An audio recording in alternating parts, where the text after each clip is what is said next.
have with us Maddie Lambert. She is going to discuss her journey through infertility with a PCOS diagnosis, prolactinoma diagnosis, as well as endometriosis.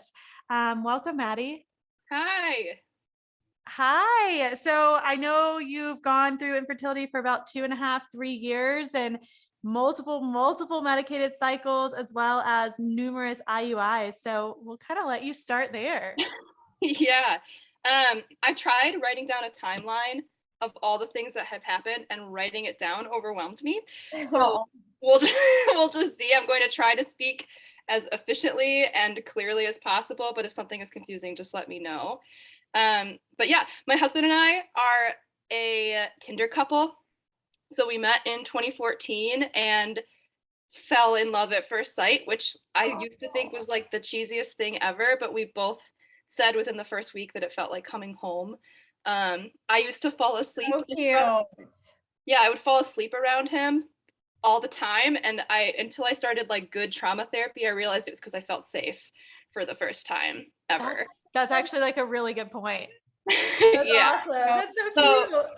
So like, because we fell in love so quickly right away, we're, how many kids do you want? What would our family look like? All of the things. I knew that I wanted to go to seminary and pursue ordination eventually, and that takes a lot of time. So we kind of talked about like a 3-year plan, a 4-year plan, a 5-year plan. We want to wait, but we wanted to have kids before we were 30. So knew we wanted them. My husband has always said like his dream is being a stay-at-home dad. He's actually a triplet as a result of infertility medication. My husband says the same thing. So wait, that's so cool. So he's a twin from a triplet pregnancy, you said? No, he is a triplet from an infertility medicated cycle as well. Oh my goodness. So that's actually such a unique perspective, because he probably heard about it his whole life growing up. Yeah, kind of. I think like he knew it was issues, but not until we started struggling did he actually start asking questions. Yeah. But was familiar with the potential of that happening. And then I have always assumed that it would be hard for me to get pregnant. My mom has a ton of stuff, and I have been on birth control since I was 15 because my cycles were so horrifically painful, and I would end up in the hospital with cysts that would burst. Oh my goodness. I like get on a soapbox about how frustrating it is for me that nobody ran good tests or took pictures of my ovaries or gave me any diagnoses. They just kind of let me suffer and then went, here's a magic pill to take it away. Do you think that was kind of like the endometriosis had something to do with the painful periods? It's hard to tell what was PCOS, because PCOS can cause the cysts versus the endometriosis. So I'll get to this eventually, but like when I eventually got diagnosed, I only have stage 1. So it's hard to imagine that when I was 15, 16, I mean, I was on the pill for a long time, and that can kind of prevent it for years. Yeah. Yeah. So who knows? Yeah. But I definitely knew it was clear something was wrong for sure. Yeah. So we set a goal in like New Year's Eve of 2019. We were like, this is going to be the year of Maddie's going to be pregnant by next New Year's Eve. Oh God. So because I knew it would be hard, I got off the pill in January with plans to start trying in March, because I figured it would take a while for my period to come back, and it did. It took like a month and a half. And I also wanted to kind of get a feel for what my cycle was like off the pill. World shut down in March of 2020. So we were like, works for us. We're both home all day. We were watching all these people like in the next several months make all of these oops, quarantine did this to us announcements. And I kept picturing like having the onesie that said quarantine plot twist or something. Like, I don't know. I was trying to make a good situation out of the world shutting down. So we started trying in March, took good advantage of us being home for the 4 months that both of us were working from home. By June, I had noticed that all the pain had returned in really, it was just really uncomfortable. It was, I like dreaded my period beyond not being pregnant, but just like I would vomit and it was painful. So I started taking OPKs because I had been tracking my cycle with Flow, which I think a lot of women do right away. And it said like when I used that app for like the last 3 years. yeah. So it told us when we should be baby dancing, nothing was happening. And I had read on one of the like many community boards that they have that some women ovulate late. Sure enough, realized I'm definitely not ovulating when the Flow app says I'm supposed to be ovulating. But I noticed by the end of the summer, I was ovulating around day 19 through 21. So it's a little later. And I would start spotting by day 23. So there was like no time in between ovulation and my period starting. And the ovulation day was when the horrific pain would start. Interesting. Isn't that kind of like a sign of like progesterone imbalances or something? Yes. Yes. So I had an OB appointment scheduled like normally that summer. So I brought it up to my OB and I just said, here's what's happening with the OPKs. Here's what they're telling me. Here's what my body is doing. And she said, you know, I really don't even think you should be using OPKs. That stresses people out. It's not even been a year. I really think you're going to be fine. So I left that going, okay. And of course I ignored. Yeah, I was gonna say like 5 steps back because you thought you were gonna get like some push forward. Yeah. Yeah, no, I ignored everything she said and continued using OPKs and just documenting. So yeah, that first like year was just a lot of learning about my body and noticing things. By October of that year, all of my acne that I thought I had said goodbye to adolescence came back. You couldn't see my skin anymore. It was that level bad. And I was so grateful for masks. Yeah, right. It was like behind the masks. And then also near Christmas time, I started fainting. And I didn't realize, you know, I figured that maybe the acne was just like my hormones are normal because I've been off the pill for a good amount of time. So I started seeing a esthetician.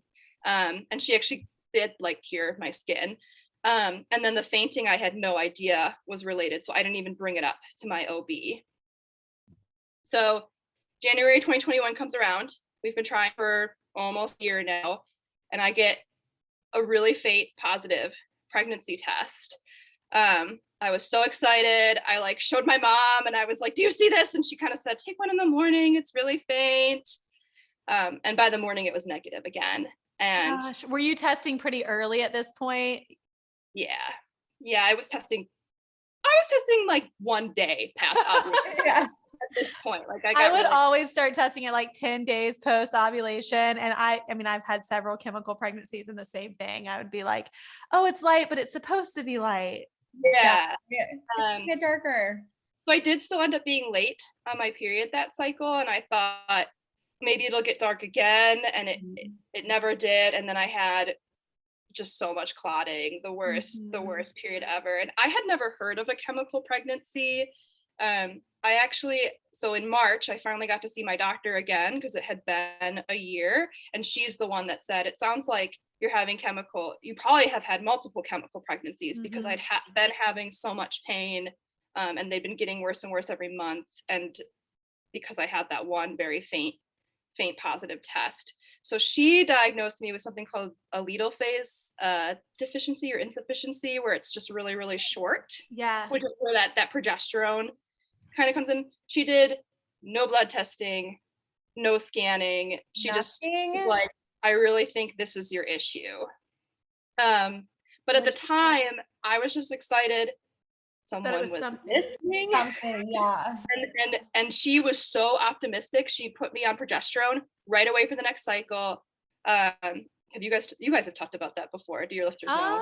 Not real. I don't know if we really have. I mean, on the suppositories. Like briefly, I don't think we ever gotten into it. So progesterone sucks. It's a suppository. You stick where the sun don't shine. Usually 3 days after ovulation, and then you do it every single day until you're supposed to get your period. So like 14 days after ovulation, and it will prevent your period from coming usually. That's actually how I found out I was pregnant once, because it's like you're taking this, you think you're going to get pregnant, but then you have to stop taking it so they almost like say, take a pregnancy test on day 14, just so you know if you should stop taking it or not. Absolutely. Wait, really? Mhm. Yeah. Because I know, like, Amanda, like, you took the like PIO injections, and we've Yeah. talked a ton about progesterone for IVF, but when you're trying naturally with the suppositories, it's so hard. Is 'Cause it it's- so uncomfortable? Like It I'm leaks. It Ew, leaks. Everywhere. It And Are leaks you just like sticky. in granny panties 24/7 or what? Yes, truly, yes. And I would sit with my legs up for like 20 minutes. So it was- all doesn't just like ooze out, basically. you know, Yeah. the trying to conceive journey is already not romantic for those of Oh, us who no. have to like try forever. It was just a new level of like, what? You're like, honey, hold my legs up so this doesn't juice out. Thanks. Yep. Literally, yes. And it gives you horrible cramping. It makes you super bloated, and it's hard to tell if it's your period or if it's pregnancy signs. It's just It makes your breasts sore. It makes you really tired. So it's basically So stinks because like if you're like, oh my gosh, I may be pregnant because these are the same signs. and I'm not getting my period. But Yeah. so she put me on it because she said, I really think this will resolve the issue that you're having where there's just not enough time for an egg to even implant between you ovulating or supposedly ovulating and you getting your period. So she only put me on 1 capsule a day. A lot of OBs will put you on 2 a day. She did 1. I was really excited because I really thought like, this is it. We're gonna get pregnant. This is all I needed. First month, it didn't even prevent my period. I bled right through that progesterone immediately. So, yep. And my husband was like, well, maybe your body is just getting used to it. At this point, I'm also still fainting. So I call my normal doctor in addition to talking to my OB and just say, I've been fainting on and off for 4 months. I'm getting concerned about it. I don't think it's related to anything I'm taking. I've actually stopped taking a lot of things. And I didn't want them to say it was because of the progesterone, because sometimes when you go on new medications, doctors love to just kind of go, it's a side effect of the med. And I just started taking that one new med. So I knew if I wanted them to take me seriously, I was going to need to. Soon. So my doctor did a whole bunch of tests. They looked at my heart. They did a CT scan of my brain, and at the time saw nothing. And they did like a blood pressure test, found nothing. And then I mentioned, I'm also having a hard time trying to conceive. Is there any chance the two are related? And they said, we don't think so. So they kind of said, I think this is you're anxious. And you're like, yeah, thanks. It was like the worst thing to say. Like, oh my gosh, that's just anxious, sent me home. And I was like, okay, well, I am anxious. I mean, this has been well, sure. over a year now. So I go into the second cycle on progesterone. It does prevent my time. Still doesn't work. No pregnancy happens. I'm already frustrated because I had felt so much hope the first time she suggested it. And at this point, she does finally do some blood work, but she tested my AMH, my FSH, and one other thing. It's one of like the other basic things they LH tested. maybe. Yes, yeah. And that was all normal. So she did confirm like I was ovulating. My egg reserve was good. She was like, good news, you're fine. And I went, oh, okay, great. Clearly not though, But because I got that hormone test done, I actually called my normal doctor and demanded that they test my hormones too, because I was still fainting, and it was getting to a point where my husband didn't want me driving anymore. And I noticed it was right around ovulation that I would start to faint. So like you were fainting almost every month. Yeah. Always around the same time. And I hadn't put it together. That is so scary. So they looked at the blood work that my OB did and said, well, that all looks fine. I'm going to add a couple tests. And my cortisol came back really low, or they said it came back really low. So he sent me to a normal endocrinologist. This endocrinologist did like the full, I got tested for every autoimmune disease. And so what would happen would be my blood. So I got taken off the progesterone because they didn't want it to mess with any of the things. And my OB kind of was like, let's take let's take a break and figure out what's going on with your health. I go off the progesterone. My blood work would come back. Everything would be fine except for one thing. So they would think that, so like everything would be fine except for my ACTH was high. Everything would be fine except for my progesterone was really high. And then they'd say like, okay, I think you have Addison's disease. And then they do the final test for Addison's disease and I wouldn't have Addison's disease. At one point they thought I had, I still cannot pronounce this, it's CAH, congenital adrenal hyperplasia or something.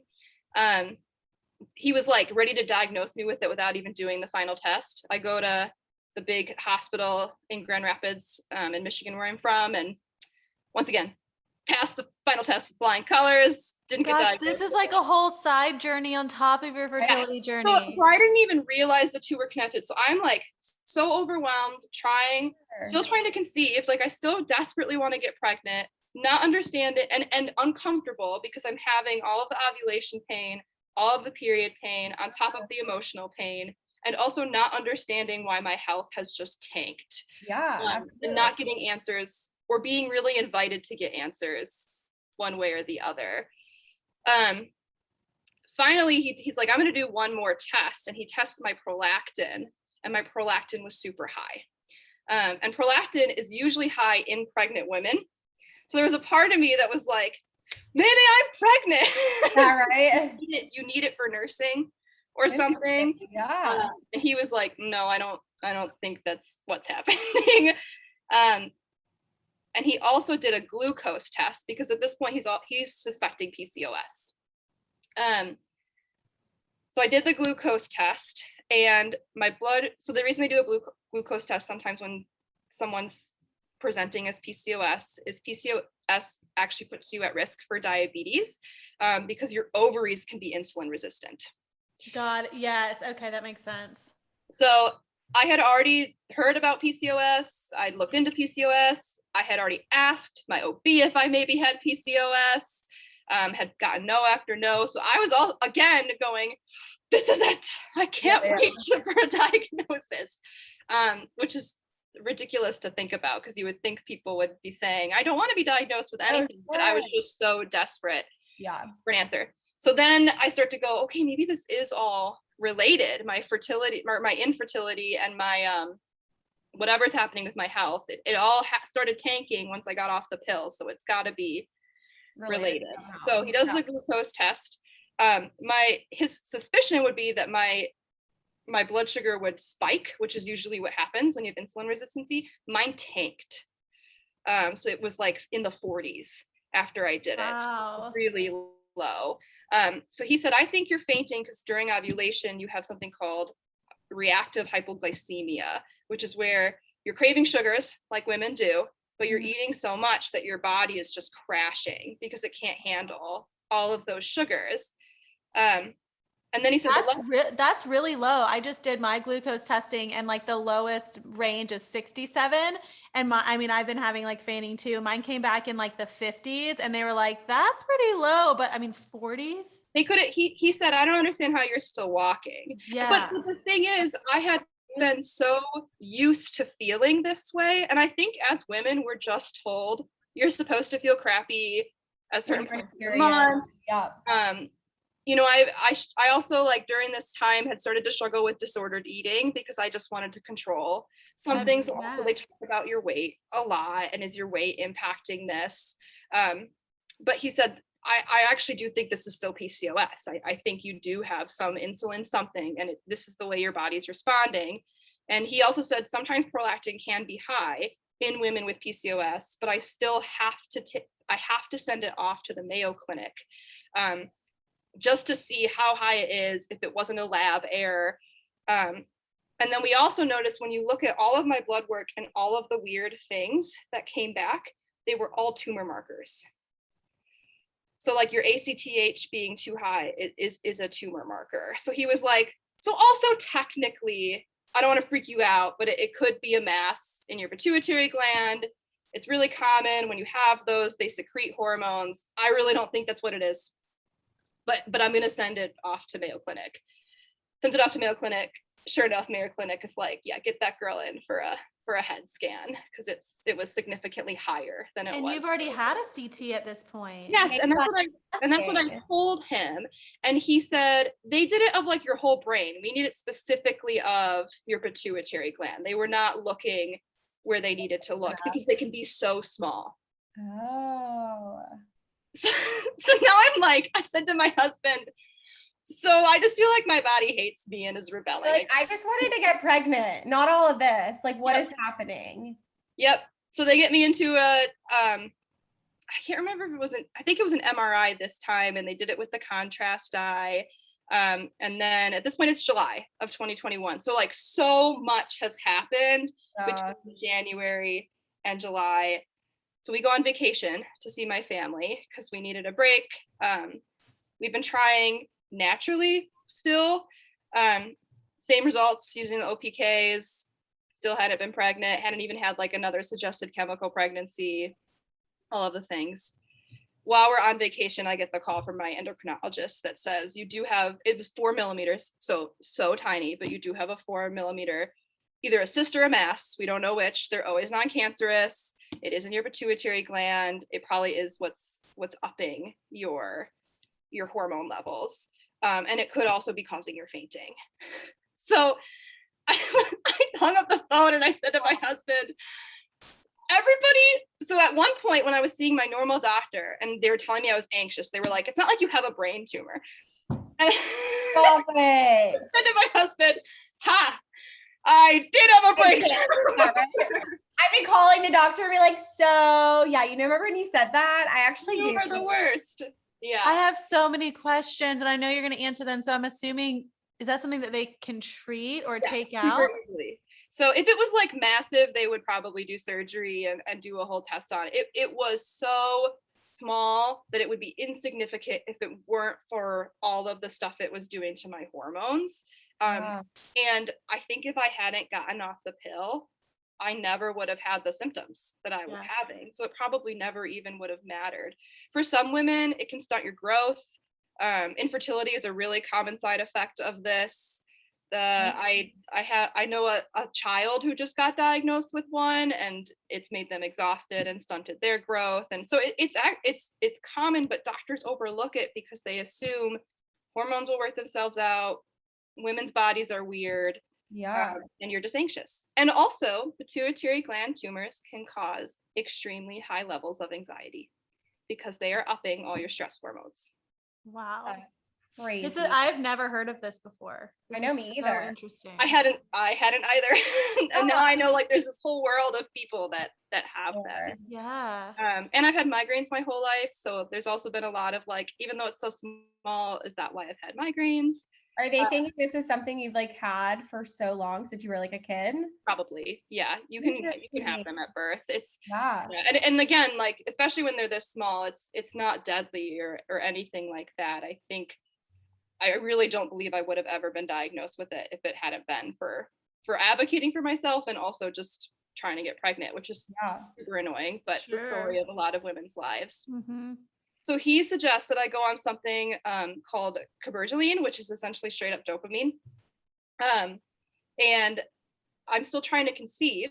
So I was hesitant to start any medicine that wasn't safe for pregnancy. So I contacted my OB and I just said, here's everything that's happened. Here's what he wants me to take. Is it safe? And she said, I have no idea. I have never worked with someone who has this. At this point, I think it's probably time to go to a reproductive endocrinologist and see an infertility specialist. So this is like August of 2021. So I let my endocrinologist know, and he's like, beautiful, great. I can actually send the referral along with your OB, and I'll send all of your blood work so that you don't have to go through that again. I wish you well. So he was lovely, like the best doctor I've ever worked with. Just nobody seemed to know how to answer any of my infertility questions, even my OB. So frustrating. My infertility related questions. So I call. I'm able to get in October. So I only have to wait like a month and a half, not a huge deal. Again, I start feeling that, okay, this is it. It's going to be fine. I'm going to be okay. They can like officially diagnose me with things and we can be treated. So we go to the fertility clinic, really excited to just get some answers. She's really impressed with all the blood work and all the information I already have. And then I end up in the ER because I have a cyst burst, and it's like the most painful. I had appendicitis in January of 2021 and like preached a whole sermon through it. Had no idea it was appendicitis. Still thought they were lying to me as they're rolling into surgery. So I have like a high pain tolerance. This was the worst pain I've ever experienced. So you had this happen while you were waiting to get in with the RE. Okay. Yeah. So I have the cyst burst. And I find out it's a cyst when I'm in the ER. They pat me on the back and send me home and say, good news, you're fine, it's a cyst. I was like, I'm like sobbing, bent over, throwing up. And they say, take some Tylenol, go home. That is it? Yeah,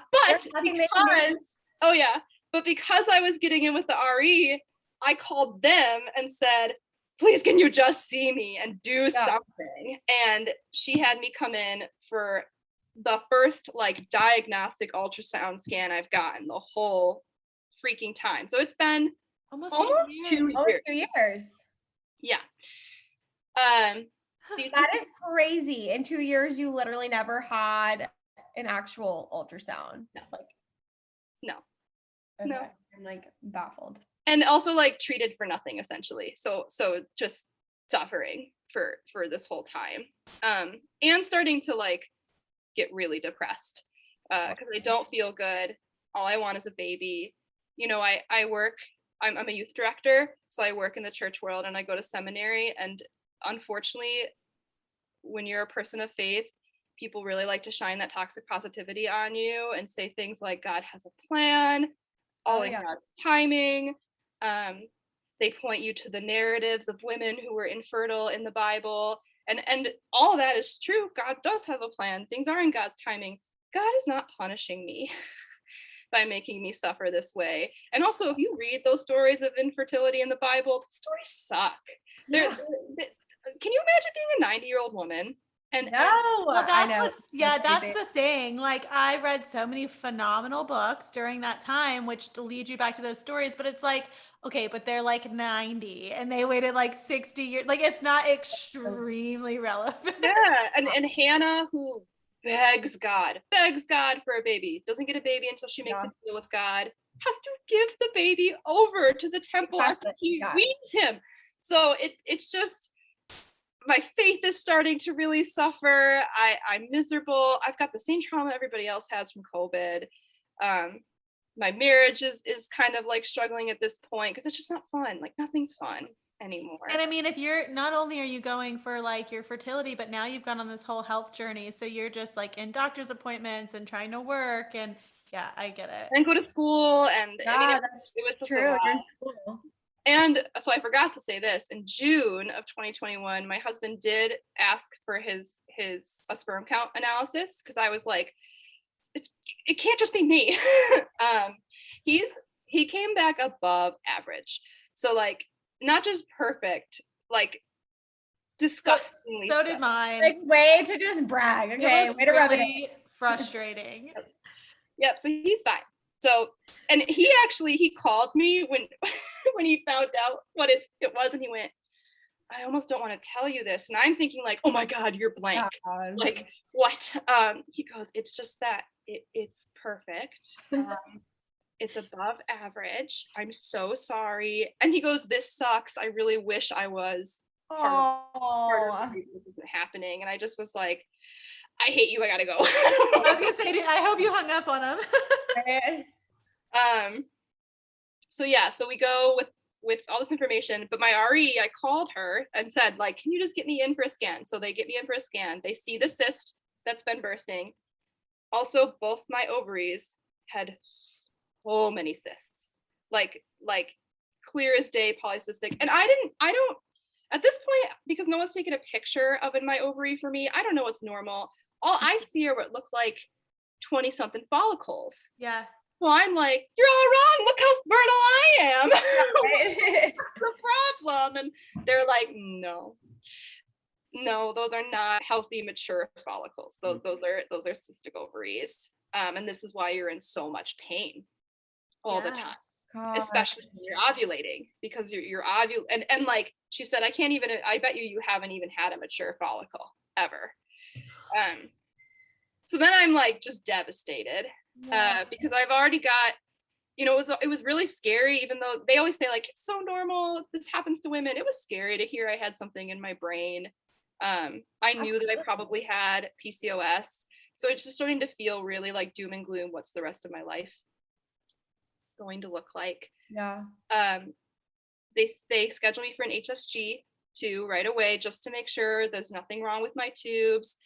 I completely convinced myself my tubes are going to be blocked, because at this point I'm like, there's not been any good news ever. So, but my tubes were totally fine.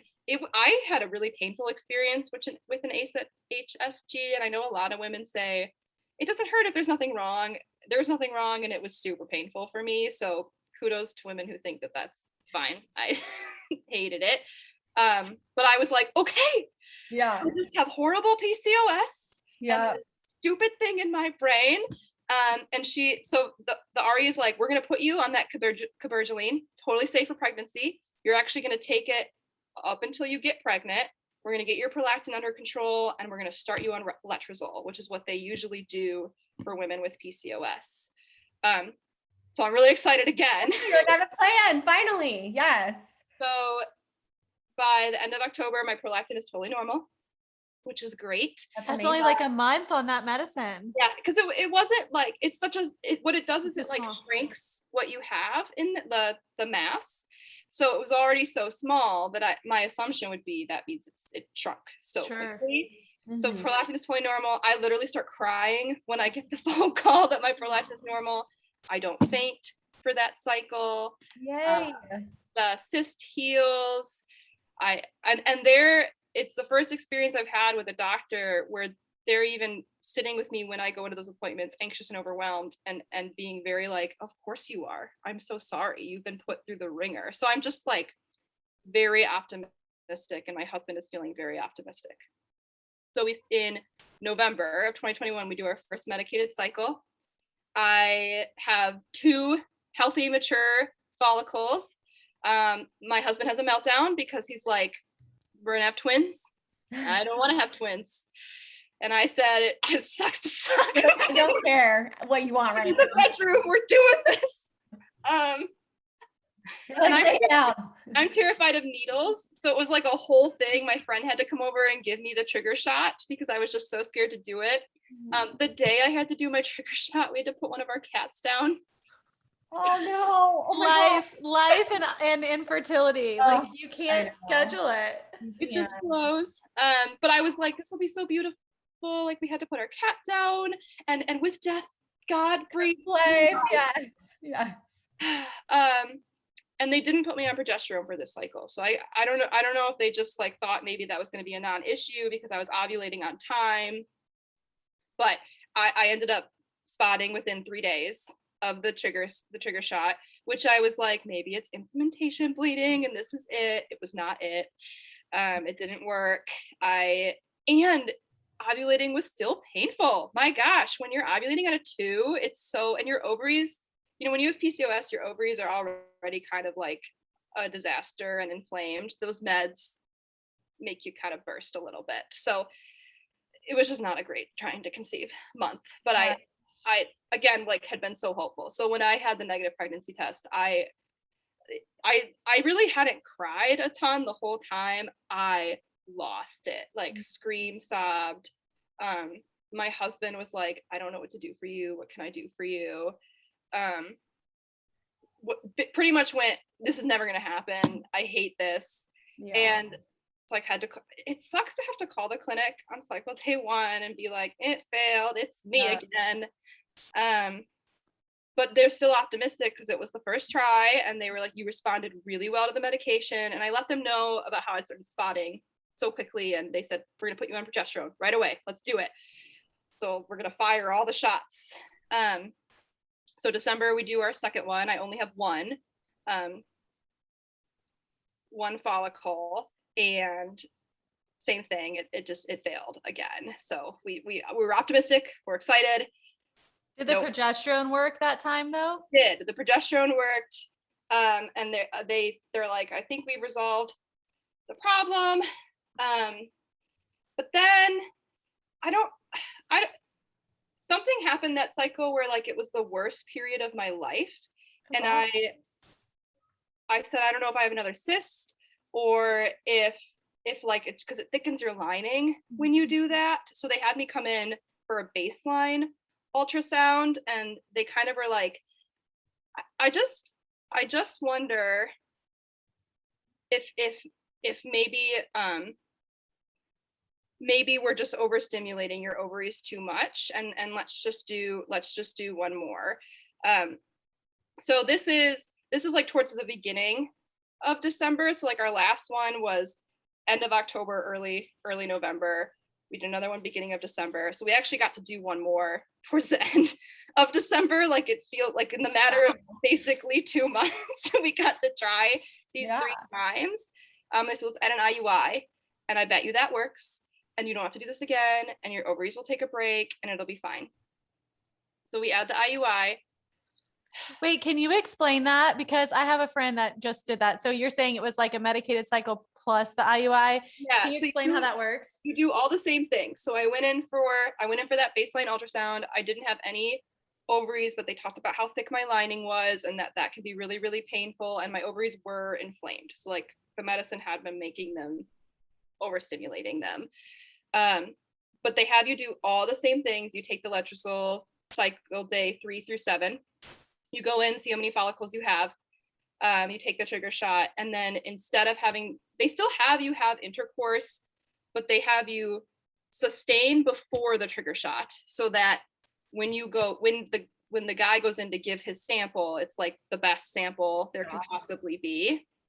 And they put the sample in a syringe, and then put the syringe directly in through a catheter into your cervix, so that it kind of bypasses all of the stuff and gives them a chance to just get right up in there. So it's almost like double, like they're doing like super specific, and then you're also going to have intercourse like that night or the next day. Yes. So then you also go home and have sex again, or again, I guess you didn't have sex in the morning. I don't know, however you define what sex is.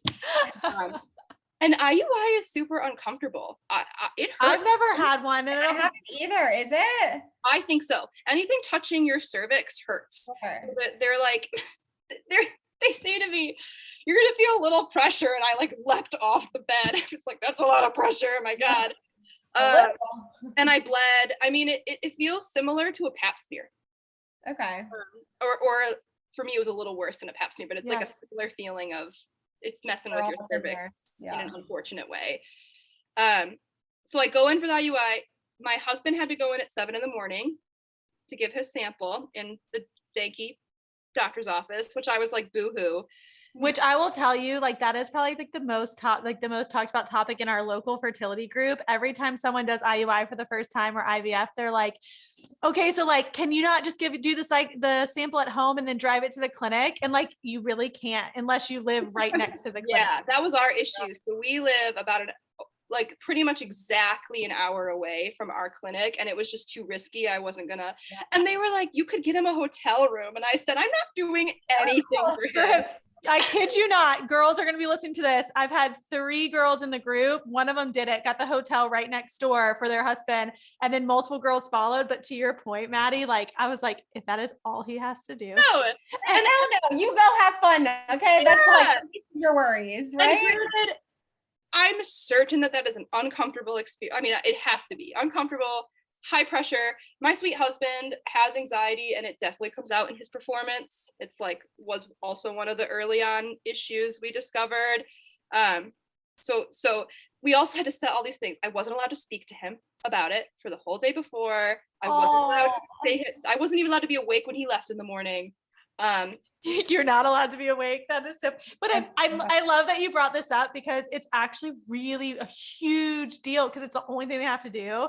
And then us as wives and spouses, we're like, okay, like we want to support you, but at the same time, we're like biting our tongue. Yeah. 100%. So he goes, I freaked out because I did not hear from him until 8:30. So I was like, oh my God, he couldn't do it. He couldn't do it. And this is the end for me. And I'm going to kill him when he gets home. Or I would have literally straight up like, yeah, murdered him. Been like, This is the end. I'm like literally doing a mantra of, you need to give him grace. Be a nice husband or be a nice wife. Husband. Do not shame him. Do not performance shame him. Turns out, like, that is amazing. Again, another classic husband thing. He just forgot to update me. Oh, for sure. You're like that. What Are do you think I was doing? So like he You said had one job. I wasn't allowed to check in with him. I wasn't allowed to ask how it went. So I'm like waiting for an hour going, I can't text you. Right. What Like, is so he's just text me a thumbs up, like, we're good. He's like, my bad. I assumed you'd assume it was fine. Okay. God. Fine. So this is COVID also, so we could never go to any of my appointments together the whole time. So for the first IUI, we could not be there together. Oh my goodness. I had to drive myself. I was really emotional the whole drive because there's a lot of grief in kind of realizing this is where we're at. I mean, at least with medicated cycles, you still kind of have the illusion of doing it naturally because you're still having intercourse. This is not the reason they have you have intercourse. If this is TMI, I'm sorry. After an IUI, it's because they want you to orgasm because it makes your muscles contract and that increases the likelihood of the sperm moving well. Yeah. Even if you like go home and have intercourse and you end up pregnant that cycle, there's really not an illusion that the intercourse is what got you pregnant. Yeah, that makes sense. I mean, and it just becomes really sterile. And like you said, especially going by yourself, he couldn't even like sit there and hold your hand. Yeah. So I get in there. The reverence they have over his sperm count is, again, I'm like, can we stop talking about this man? Do you know what I had to do to get him in this door? Okay, like this is ridiculous. So they want at least a 5 million sperm count to do an IUI post wash. So they take the sample and they clean away all of the dead sperm, all of the sperm that's not the best. Post wash, she had for this first one over 17 million. So just whatever. He sucks. Okay. I mean, and they're like, isn't this great? Like, this is incredible. Other women would kill for this. And I'm like, just shove it in me. Right? Oh my gosh. Good Lord. But I start to feel that glimmer of like, okay, yay, it's gonna happen. I have a lot of chances. We do it. She puts this like sponge in me to make sure, and she's like, it's not because if sperm comes out, it'll decrease your likelihood. It's just, whatever. We may as well do everything we can. They put me back on the progesterone. And actually this OB had me taking it twice a day instead of once a day. So I think that it like legitimately did hold off my period. I test my trigger shot out obsessively for this one because I really was like, there's no way. Will you explain that to listeners if they're new? Oh, yes. So a trigger shot is essentially HCG. It's what makes you ovulate, but unfortunately, it also gives you a false positive for up to 13 to 14 days. Oh, gosh. I didn't even know it was that long. I thought it was like 3 or 4 days. So it can... no. I mean, it totally depends on the dose and it totally depends on the woman and how long it goes through their system. But for me, it was usually like by day 12 is when it finally was totally out. And so you just take that pregnancy test every day and gets lighter and lighter. Yeah. Multiple times a day. And was really like kind of going, maybe it'll never be negative. Yeah. Oh gosh. By day 13, it's negative. And I'm already bleeding through the progesterone again. Oh my gosh. Yeah. So the whole purpose of that is like you're testing it out so that you don't just take a test on day 13 and it's positive, and you get a false positive. And it's false. Yeah. Right. So by day 14, they're usually like, if it's still there, you're pregnant, right? Or if it's like a faint positive, that probably is a real that positive. Still has to be hard though. But yeah. So it was negative. I'm already spotting. I still had all this hope that like maybe the spotting was implementation because it was happening through the progesterone. Like, what on earth? And it, maybe it will magically be positive in the morning by day 14, which is like the official positive results day. Yeah. It's still negative by day 14. and I called them and still made them do a beta. I was going to ask that. Do they normally do betas? Only if you have a positive test. Okay. But I said, I'm not stopping the progesterone until you give me a beta. I was just so unwilling to admit that this had failed, because it felt like, 3 medicated cycles is a lot on your body. We're going into year 3. I don't know. I just really couldn't believe it was still an issue. And they do a beta and they're like, I'm so sorry, you're not pregnant. So I'm devastated again, but a little more numb to it. I stopped the progesterone, and all of the same pelvic pain from the last period comes back. It's worse. I vomit. I almost end up going back to the ER. I do have a cyst, so they like look at me, and I do have another cyst, and they don't really want to do medicated cycles. So I asked for a consult with our RE, and she said, I actually think it's time for the endometriosis discussion, because you're having all of this pelvic pain. And while yes, the PCOS can be causing it with ovulation and the cysts, I think it's worth exploring, because we've tried everything else we can possibly try. We've treated your PCOS, we've gotten your prolactin under control. I think you need to get the surgery. And then I really appreciated, she said this, we need to start talking about your quality of life after this, and what does caring for you and you feeling good look like. Oh, that's amazing. Yeah. And so she said, I know you're OB, she's wonderful, which is true, she is. She didn't know how to like handle some of this stuff, but she is wonderful, and your insurance will probably like it better if she does it. So take January off, enjoy your holidays, and see if you can get in to get the surgery.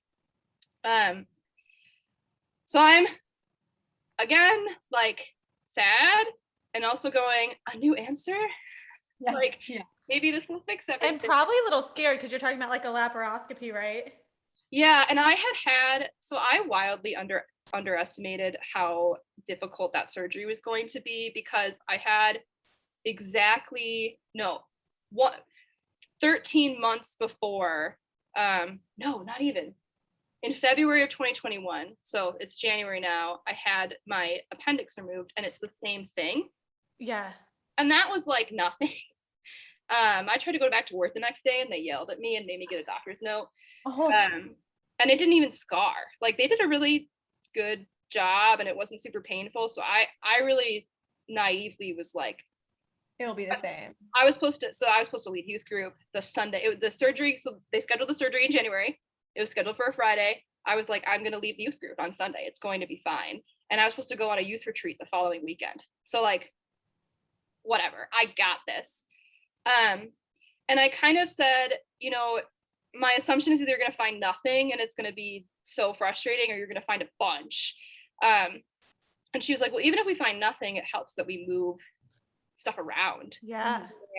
And I specifically said, can you please, if you don't, because they're only checking your reproductive organs when you're going through infertility, which I think is dumb. Like, can you you're in there. Everything. Can you grow like up to your chest cavity? Can you look at everything? And I said, if nothing else, can you just look at my bladder? Because I've had urinary tract infections and painful urination. And that's one of the things that hurts when I'm ovulating and when I'm on my period, like specifically painful urination. And she was like, okay. She's like, what a request. Yeah.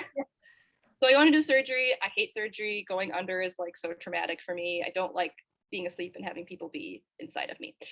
So it's like a whole emotional, so dramatic thing. I wake up and I'm like, did they find endometriosis? Oh. Like, so loopy. And my husband's like, they only found stage 1, which devastated me. But he went, but it was all on your bladder. You're like, I'm so, like, I knew it. That's so interesting. Like, you knew Yep. exactly where it was. And I guess, once I got over being loopy and I got to like actually see my doctor post-op, she was like, stage 1 is awful. I mean, it's all awful. So, and also you've only been off the pill for 2 years. So stage 1 actually kind of makes sense. And the painful urination went away. And like, so when they were in there, they removed it. Yeah, they removed it right away. She did say they also found nodules on my fallopian tube. She was like, I wasn't going to touch that because I don't want to touch your fallopian tubes. It wasn't endometriosis. It was just some women have nodules. There's a part of me that's like, I would love to learn more about what the heck that is. Nodule is, yeah. Okay. Add it to my list of 12 other diagnoses. Right. So she officially diagnosed me with endometriosis. She says, so go on back on the pill or get pregnant to prevent it. And I was like, oh, okay, thank you for that. Yeah. I get cleared for another medicated cycle like within 3 weeks. The only thing that was hard, because they had to cut through so much scar tissue less than a year out from the last surgery, I was in bed for the full, I mean, at least the full 4 weeks. It's like 4 to 6 weeks of recovery. It was awful. It was 4 weeks. I still led the youth retreat. You bet I did. But it was horrible. And I definitely wasn't at youth group that next Sunday like I thought I was going to. Oh my gosh. That's crazy. I had a side effect because, so oftentimes when I go under, I uncontrollably throw up from the anesthesia. So they threw every single medicine that they can throw at me. And one of them made my vision go away. Wait, what? Like completely you couldn't see? I could see colors and shapes. So I by day 2, I went, I'm blind. My husband was like, wait. I forgot to tell you, they warned me this might happen. I forgot to tell you. I forgot to tell you, you may go blind for just God. I also was like, what else is new? You know? Recovery was awful, but she said she cleared me for another cycle by February. Wow. So my period came back. I had like a normal cycle, and I was actually on my period when I went in for the endometriosis surgery. So it was like actually really good timing. We didn't have to wait a super long time. Yeah. My OB is like, okay, we're gonna do an IUI. We're gonna pull out all the stops. I think this is it. It was not it. Once again, did not work. The good news about this one though was my husband was able to go in with me. So finally, lift the COVID restrictions. So he comes in with me. We get to hold hands.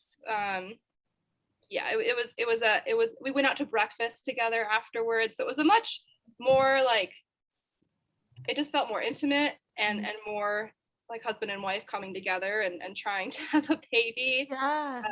So I thought it's gonna be magical and it's gonna happen. It didn't. Now, Maddie, yeah. Up to this point, like I know you technically only took that like 1 month break in January. At this point, were you like, I'm just gonna keep going until I have a baby, or were you like, okay, we need a break? Yes. No. Well, okay. Every month I would have I'm done. I can't do this anymore, and then I would do it again anyways. It's addicting, and I think what's hard about the trying to conceive journey is you almost forget the end goal as a baby, because then you're like, I just need to make a follicle. The sperm count just needs to be good. The progesterone just needs to work. The labs need to come, and so then all that happens and there's no baby. You're like, I reached all my goals. Everything worked. Yeah. Why is this not happening? So no, I was like, I can't stop. Everything feels pointless if we stop. Yeah. I was the exact same way. So so we actually like, besides that 1 month break, which we still tried naturally in January. Are you kidding me? Like, yeah. We didn't take a break. And at this point we've had 1, 2, 3, 4 medicated cycles. Nope, now it's 5. I was gonna say this one would have been the 5th after the endo. So also I'm like a crazy person because the hormone, I haven't slept. They made me have horrible insomnia. My brain wasn't working, and I'm in school too, right? So I'm having a really hard time with the fact that my brain isn't working. My faith is like not in the toilet, but just it was a lot of yelling at God, and also the amount of women at my church that would, because I had been pretty open that we were struggling with this, and there's a lot of women in my church who have struggled with it and very lovingly embraced me through this whole process, but they were on the other side of it. So I think hindsight advice is just so much different than when you're in the moment. Like, I had my miracle baby, you'll have yours. And it was really comforting at first. And at this point I was just like, shut up. Who knows? So my RE asked for a consult after this one fails. And I'm thinking she's going to say like, here's the next plan. And so I just go by myself, and it's all virtual. They still are doing consults virtually. I think they'll always do them virtually now. So I go into this appointment by myself on my floor in my living room between meetings, like, it's gonna be great.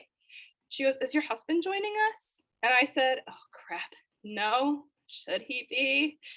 She said, oh, it's okay, like you can catch him up later, but I just wanted to talk. We've done everything we can. We've done the medicated cycles. You've got multiple failed IUIs at this point. We've treated your endometriosis. I think it's time to start having this may never happen conversation. And what? Before the IVF conversation, or is Okay, IVF? that happened. she said it's never going to happen conversation. And if you want, this is the time where we say the last thing is IVF.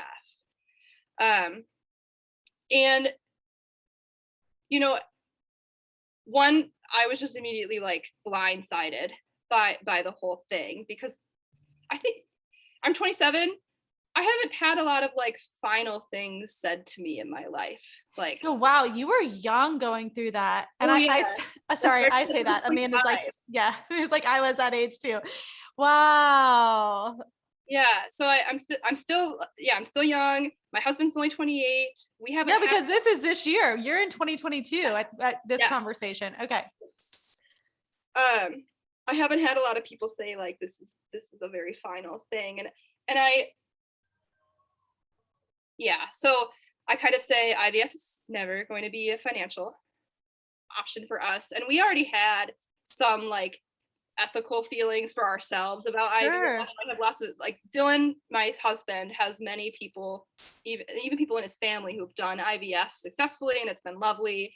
I know people that have. I just have like mixed feelings, and it's again, I'm like so convinced that I You don't can do it without. Yeah. I don't need it. And your phobia for needles probably didn't align. No, I don't want to have surgery again. It was like it's like $20,000 Minimum. Yeah. So I pretty much immediately was like, no. And she said, okay, well then I think you should take the summer off. And Summer. Oh. Yeah. And you come back in the fall and we'll see where we're at. And I said, well, my insurance covers 3 IUIs in a lifetime. So my insurance covers one more.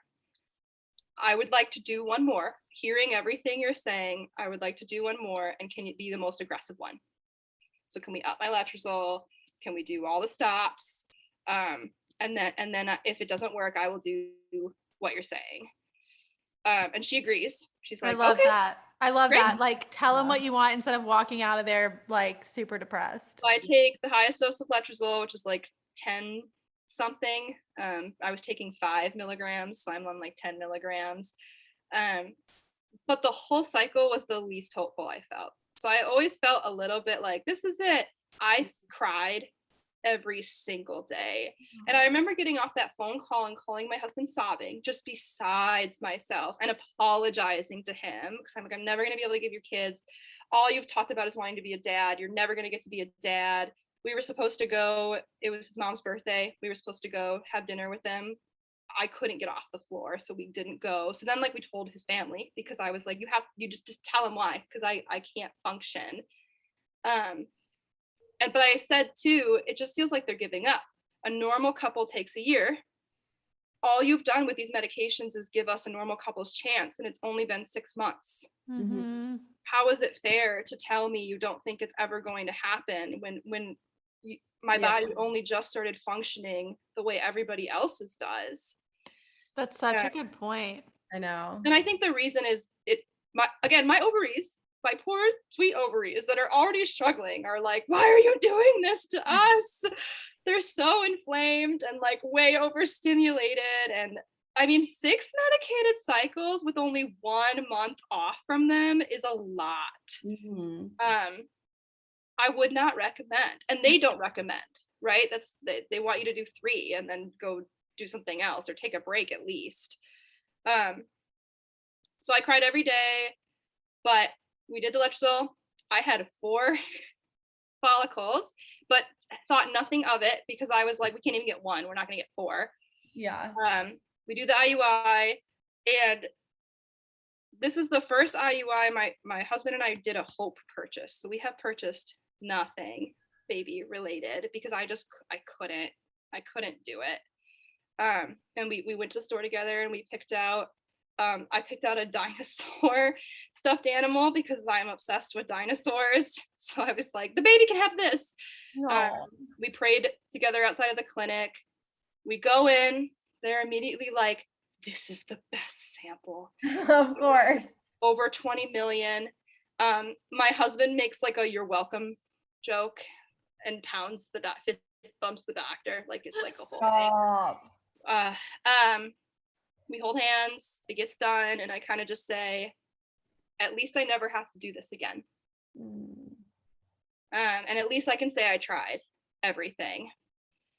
I had pain every single day after doing the thing, and I bled 3 days after the IUI procedure. So I was like, it failed. The only reason I'm not totally bleeding is because of the progesterone. And this is in April.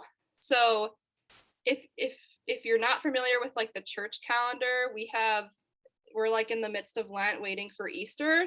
So we've got Maundy, Thursday, Good Friday, Easter Sunday, all kind of leading up to each other. So it's like a lovingly somber week, and then this like huge joy of resurrection. And I was like, I am not feeling the Easter. I will go to the depressing services and engage in those, but I'm not helping anyone with Easter. So it was just like a bad month. I love how truthful and honest and raw you are. That is awesome. Because I definitely felt that way. Yep. And I'm seeing like all these people still pregnancy announcements. I feel like everyone got pregnant in 2020 at the beginning of 2022. And then it was a lot of like, here's our fourth. Just like, God. Oh yeah. Mm-hmm. Cannot relate. So I'm like convinced it failed every day. And I still tested out the trigger. So by 8 days post-ovulation, it's Maundy, Thursday, and it's negative already. And we're in the parking lot of my church to get ready to go into the service. And I'm like in hysterics, just weeping, because I just was like, I hate this. And I knew it was going to fail, but I must have had more hope than I thought I did. Right. For sure. Yeah.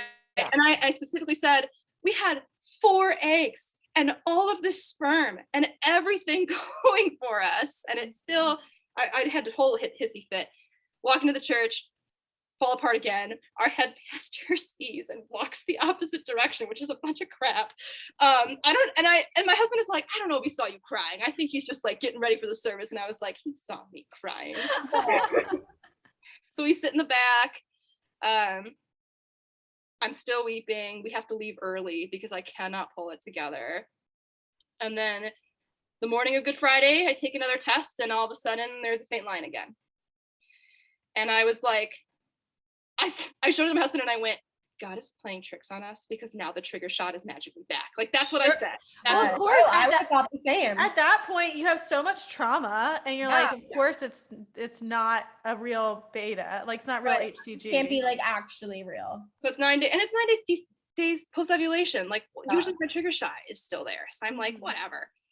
I go to Good Friday. I'm just angry and annoyed that my body's playing stupid games this cycle. I'm still in pain.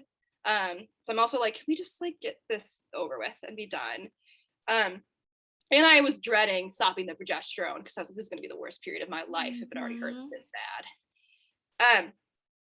That evening, we're supposed to go to see the new Harry Potter movie with our friends. And we were going to drink, and I was like, well, I'll just take another test just to like peace of mind that it's negative again, because I never felt good about drinking in that 2-week wait anyways, because it's just a mind game when you've got that positive test. You put so much effort into it. Let's just So I take it, it's darker than it was in the morning. And again, I'm like, I hate my body. I just want a beer. Like, this is so dumb. And I said, well, I can't in good conscience drink, but the test is whatever. And I put it next to the other one on the counter to like wait for it to leave, and we go to the thing.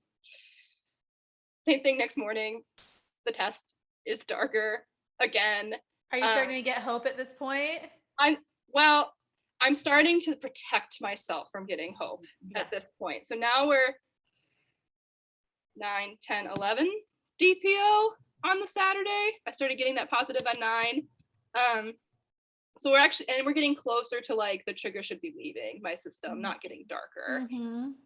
So I call my best friend and I say, or both my best friends. I have two.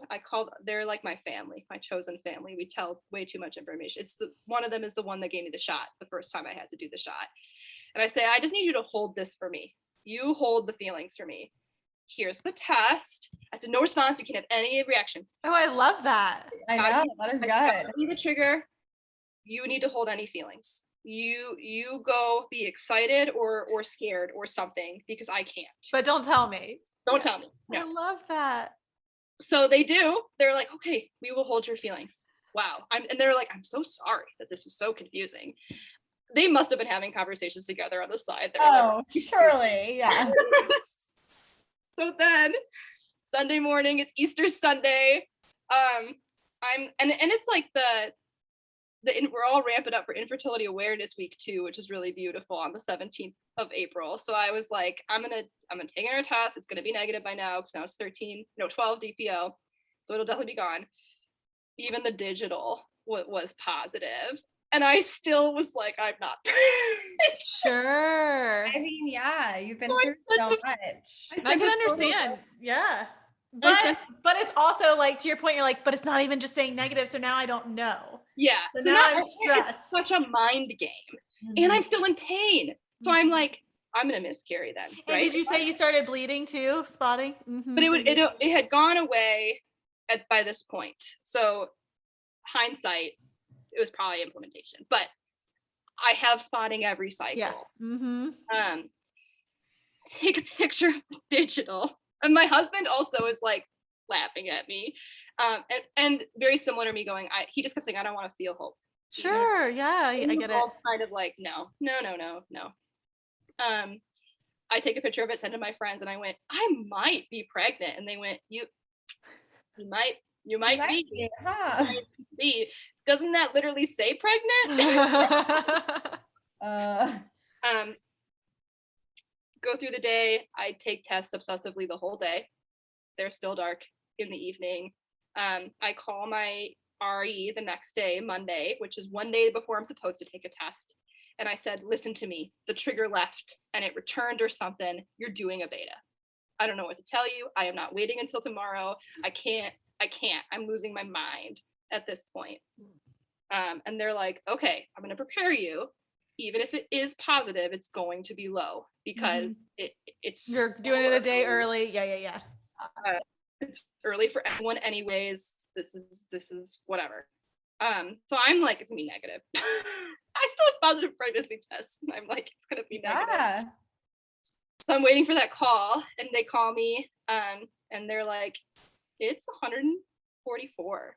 That's high. I wanted it to be above 5, and I went, because a trigger shot wouldn't give that, would it? No, not at this point. Absolutely not. So I was like, okay, didn't allow myself to have any feelings, and I drove to my husband's work. Oh. And at this point, they had uploaded to the portal the results of the blood test. So he's on the phone with a customer, and I just put the phone in front of him with the numbers. We have no control. No self-control. He's like, I can't wait for this. Sorry. Like, I'm on the phone. He hangs up the phone, and I said, tell them I'm taking you to lunch. We're leaving. So we left, we had lunch, and we both kind of were like, oh my God, what do we do? And still with all the evidence possible at this point in our face are going, I know. Yeah. No. So I call my two best friends, and I'm like, I'm pregnant, I guess. And they're like, yeah, no shit. I don't know what to tell you. We decide we're not going to tell our families. I just tell my sister. Yeah. My sister immediately starts crying for me. I never cried like the whole, because I just was So guarded. so guarded and protecting myself. But I was supposed to lead a youth trip to Belize this summer, so I immediately told our pastors, and I just said, this could end in like 3 seconds, but someone else has to go to Belize. And they were like, what happened between like last month when you were besides yourself and now? And I said, I truly don't know. But yeah, I was pregnant, and we went in around 5 weeks because I was still having so much pain that we wanted to make sure everything was okay. And they told us it was triplets. And my husband lost his mind in devastation because he was like, you only got 2 hands. That's what he said. Were you pretty excited though? I thought they were going to tell me I had an ectopic pregnancy because I've been having so much pain. So I was like, there's 3 in there? No. Oh. I thought I could have no babies. So I was over the moon. Nervous. Like, I don't know how we were going to afford 3 children. Yeah. But then we go in at 7 weeks, and one had never gotten past 5. So it was a blighted ovum. And one had stopped developing at like 6 weeks, 5 days. So I don't know if they ever had a heartbeat or not. I was upset. I started crying. My husband was like, look at that beautiful, healthy baby that had this nice, strong heartbeat. And, you know, they said the 2 that we lost, so they called them miscarriages. And the 2 that we lost both had enlarged yolk sacs, which I guess can point early on to some genetic issues. And that they should not impact the healthy baby, and that this was kind of normal. And so we left that appointment.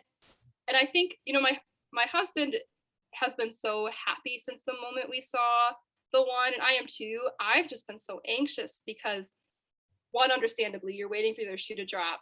We lost 2 so quickly. What's going to happen to this one? Sure. And people are really, when I tell people that we started as a triplet pregnancy and we lost 2 right away, they're really quick to say that's so common, because it is. This happens to lots of women. They don't even know because they don't get early ultrasounds. But I did know, and I saw them, and I had, like, I started showing so quickly, partly because of the progesterone, and I was so ill, but my hormones were so high because I started as a triplet pregnancy, and we got, so I was sharing this with Kat when we first got on the call, but we got the DNA screening testing done, and their DNA was still in my system. It completely overrided the whole test, and they were like, you must have triploidy because you have 3 billion sets of chromosomes. Yeah.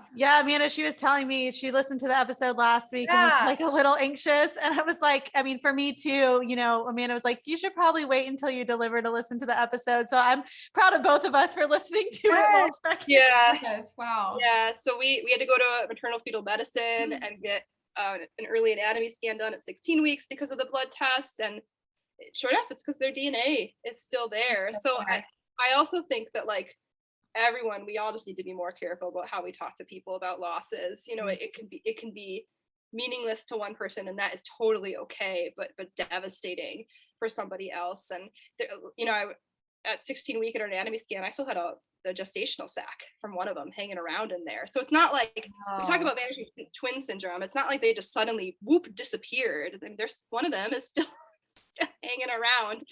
That's mind-blowing.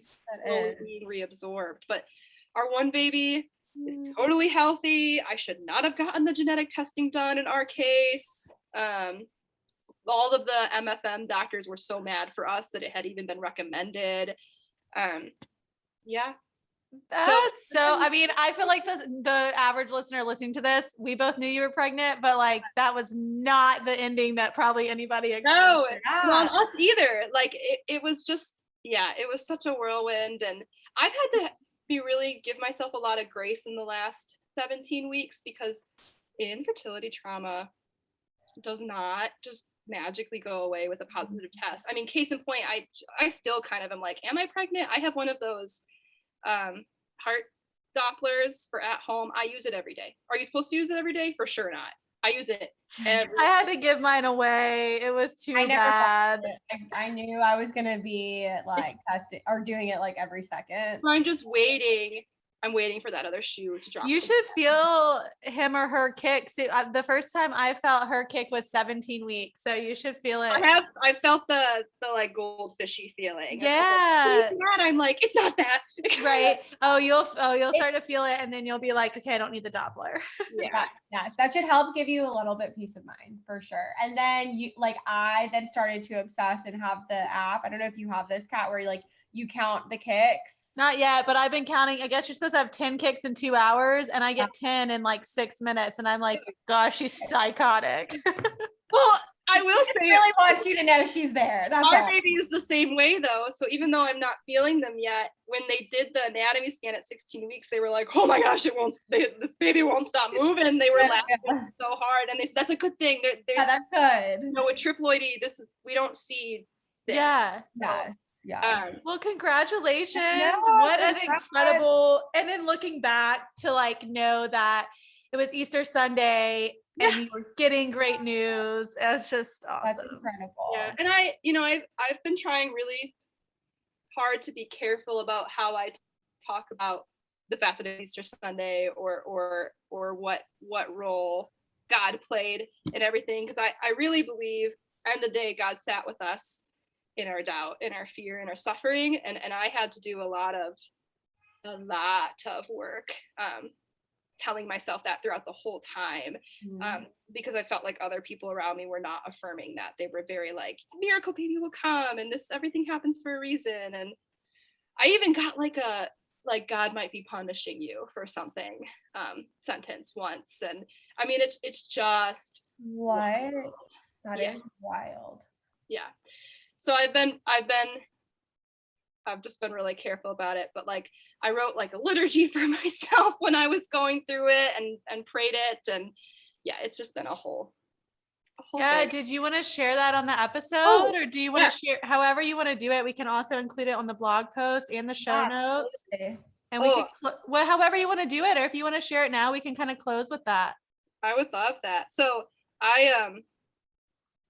a love of mine is writing literature. I'm leaving my job as a youth director to graduate, Lord willing, because I've been doing seminary for 5 years, but also to pursue writing liturgy with a group of people that I really love, which we have a whole thing that will launch pretty soon. So this was one of the first liturgies I wrote on my own, was this. So it's actually what made me kind of discover I have a love of doing this and inviting God into moments that there aren't words yet to invite God into.